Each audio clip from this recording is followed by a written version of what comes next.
Okay, right, remove these two screws, one on either side here. Mine are a bit rusty, so I'm having a bit of trouble removing them. Better you undo those ones. Hose which was going to my EGR, that's because another job I was doing anyway. Down here there's a T9 and a clip on the electric side of the fan. So remove these. Now we've got two more nuts to undo, but first of all I'm going to disconnect the battery to make sure there's no chance of electric shock.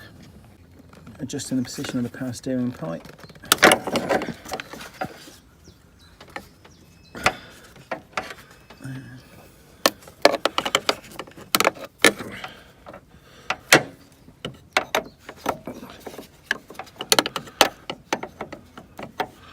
Okay. Just removing the other side of this water pipe next to the radiator. Ooh. And lift out.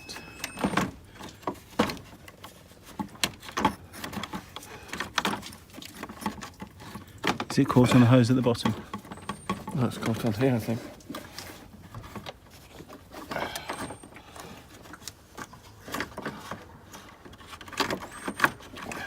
Had to remove the hose off the bottom of the radiator because it was caught on that bit. Shall I try and lift it out now?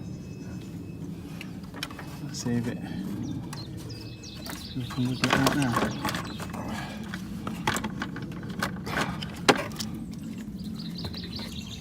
Down. So, and then just remove from there. You just hold that like that.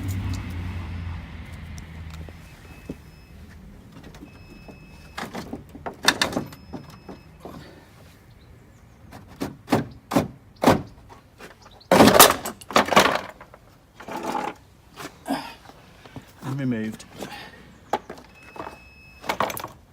Is to photograph the way that the serpentine belt goes, so that you don't forget how to put it back on. Okay, down here somewhere there should be something to adjust the tension on the pulley. I'll have a look in a second.